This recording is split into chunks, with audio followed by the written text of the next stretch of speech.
I want to go to the memo. And there's a lot of, I don't know, name calling and innuendo and he said, she said, and back and forth. New York Congressman Gerald Nadler will at some point in time this week release a minority report. Now, that's not what it'll be called because this is a little bit of a unique circumstance. Now, I believe that Nadler's already leaked his memo to NBC News because NBC News had some excerpts this morning, hadn't been voted to be released, but I think the Republicans should absolutely vote to allow the Democrat version of this memo, the rebuttal of some of the information in the memo. But I want to go to the memo. And once again, I read every word, read it verbatim. I think I understand a lot of it. It is political spin. There's no question it is a political document, but it does bring true a couple or three things that we need to pay close attention to. To me, the most important thing in this memo that we need to find out is what did Andrew McCabe say?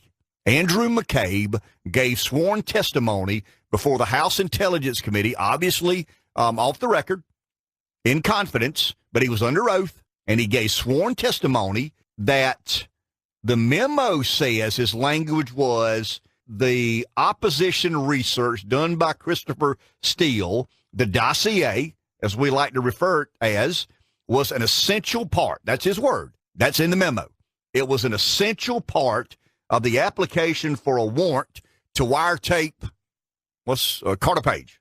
To support that characterization, the memo said that Andy McCabe, then the FBI's director, here's their words again, I read it directly out of the memo, testified before the committee in December 2017 that no surveillance warrant would have been sought from the FISA court without the Steele dossier and the information included. That's what I've always said. I've been very consistent in that. That is the question I want answered. I think that is the most important and prevalent question. So the the memo comes out Friday. In the memo, it says that Andy McCabe said that there would have never been a FISA warrant issued if it weren't for the Steele dossier. That, to me, is the most important question. Now, Democrats are saying the memo is flat wrong. They are saying Intelligence Committee member and Democrat Eric Swalwell, he's been kind of a spokesperson on CNN, saying that it mischaracterizes what Andy McCabe said in the Intelligence Committee. Now, he's a Democrat. He was in the meeting. He heard exactly what McCabe said. You and I don't know yet exactly what McCabe said.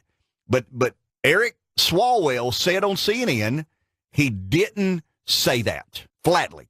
He didn't say that. Asked what McCabe did in fact say, Swalwell said, I cannot disclose classified information. This is not Ken's opinion. These are actually things that are recorded in the record now. He said, I can't disclose classified information. Also on CNN, the committee's top Democrat, Adam Schiff, Woody from Toy Story, was asked whether McCabe said what's in the memo. Well, the language that's used in the memo was not his language. And unfortunately, I can't give you precisely what he said, both because I can't do it from memory, but more than that, he talked about the fact. I can't say in very general terms that a FISA application is viewed in its totality, and each part of the application is important to the application.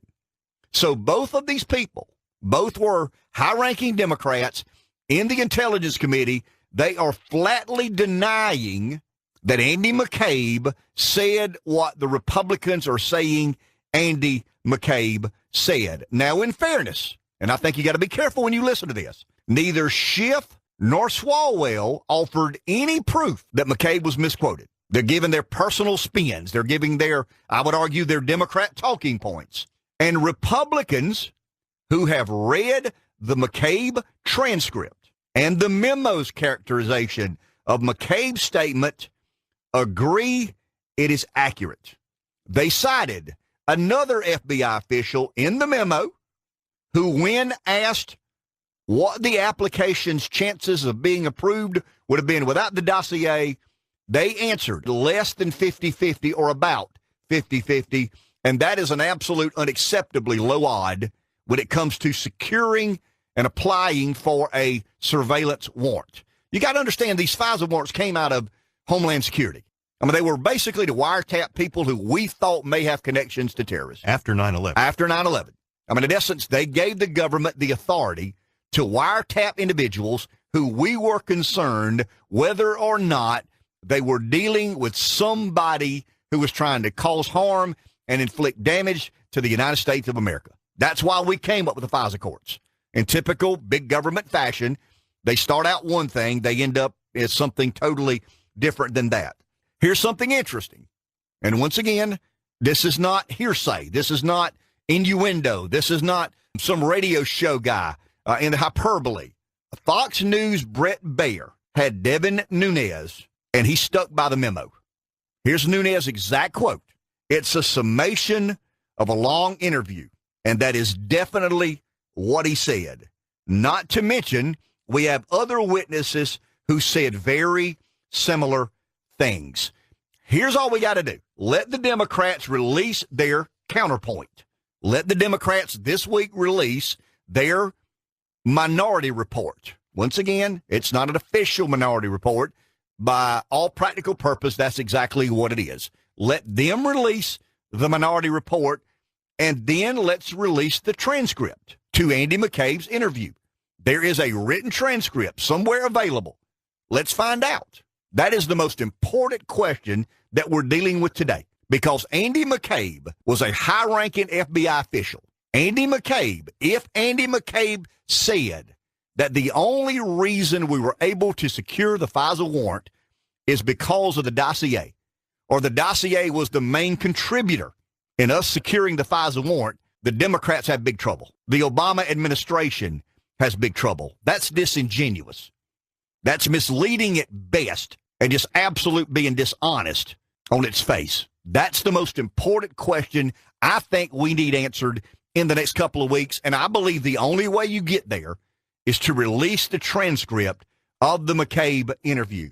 Second thing, and I think this is not as important, but it's real important, if we find out that McCabe did say what the Republicans report that he said in the memo.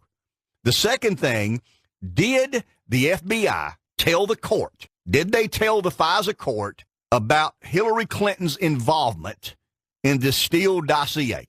If we can establish that indeed there would not have been a FISA warrant issued, and Andy McCabe said that without this dossier, then did the FBI tell the FISA judge that this dossier we're giving you all this information from is indeed paid for by the DNC and a political opponent? Now, the memo says the FBI used the dossier to get a warrant on page. Here's the exact language in the memo, Reb. Neither the initial application in October 2016 nor any of the renewals disclose or reference the role of the DNC, Clinton campaign, or any party campaign in funding Steele's efforts. That's the official language in the memo. I've got it highlighted. In the 4-page memo, that is what it says. Neither the initial application in October 2016 nor any of the renewals disclose or reference the role of the DNC, the Clinton campaign, or any party campaign in funding Steele's efforts. Now, this passage appears to be, once again, undisputably true. There doesn't seem to be any reference other than that being accurate. No one that I've heard is claiming the FBI informed the court that the Clinton campaign and the DNC were behind the Steele dossier. Now, the Democrats have pushed back. They're arguing that the FBI did tell the court that the Steele information came out of a political context. That'll be in the Nadler report. That, okay, we may not have told them that the DNC and the Clinton campaign were behind this, but we told them it was a political context, that it kind of, sort of, gave the court the idea that a source was politically motivated. The Wall Street Journal reported that the FBI did disclose Mr. Steele was being paid by a law firm working for a major political party. The New York Times reported that the FISA application was more forthcoming with the surveillance court than the Republicans say. So the New York Times, believe it or not, takes exception with what the Republicans say.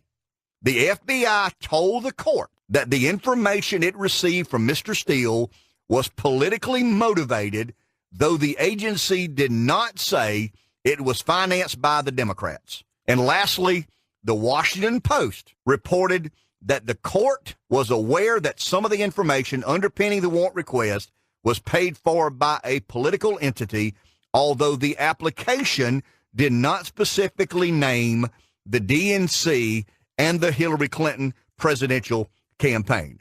Now, if I'm a Republican, and I am, but I'm not on the House Intelligence Committee, nor am I in Washington, I would ask one simple question. Why did you believe it was acceptable for the FBI to actively withhold from the court the fact that the Clinton campaign and the DNC specifically were behind the Steele dossier? It's not clear to me how the Democrats will answer that question. Why did the FBI feel like they had to use real creative language in saying things like there's some political context here? Why not just tell the FISA court? I mean, if you're of the FBI and you're above reproach and you're asking to wiretap an American citizen, then why would you beat around the bush and not tell the FISA court judge that the majority of the information we're requesting the warrant on was paid for by the DNC and the Clinton campaign? They knew that. I mean, it was indisputable.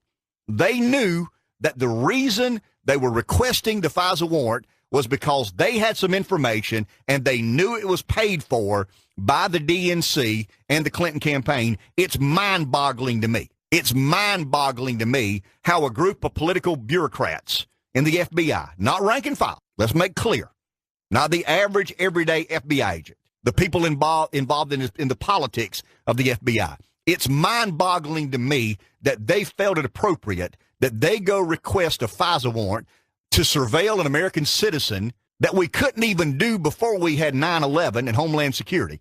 I mean, let's back all the way up. That's why we have this incredibly exclusive court. If we believe somebody's trying to create harm and damage to the United States of America, we have a place now to go and allow for the system to grant permission for us to wiretap a private citizen. The government spying on its own people. I sound like Rand Paul now. But in essence, that's what we did. And in typical big government fashion, one thing becomes something else and abuse sets in. So the FBI felt it okay to go to the FISA judge and say, look, we've got this information. They knew that the dossier was paid for by the DNC and the Clinton campaign, and they chose to not tell the intelligence judge that. That's mind-boggling to me. I mean, I think everybody that was involved in that orchestrating should have to answer to that question. Why did you feel okay doing that? Well, you and I believe we know the answer. They were trying to change the outcome of an election. They were trying to stop somebody that they felt would be problematic and trouble. They were trying to stop him in his tracks so he wouldn't get elected president. That's all they were doing. You're not going to convince me anything other than that. So I think two things need to happen. We need to find out. We need an explanation from the FBI as why you felt it appropriate to go to that FISA judge and not tell him where that dossier and where that information came from. And it was opposition research. It didn't have political context. It was not political in nature. It was a hit job by one candidate against the other. And you didn't tell the FISA judge that. How do you explain that? And secondly, let's get Andy McCabe's testimony in the public square. Let's find out who's lying, who's telling the truth. Let's get the sworn testimony of Andy McCabe, and let's find out if he said we would have never in a million years gotten that FISA warrant if it weren't for the dossier. And then let's find out from the FBI, why did you misrepresent the dossier to the intelligence judge? I'm not talking about, this is not the RNC or the DNC. This is the FBI making a request of a FISA judge and not coming clean, not shooting straight. And anybody that calls in here says, well, you got to trust the FBI. No, you don't. You got to trust the CIA. No, you don't.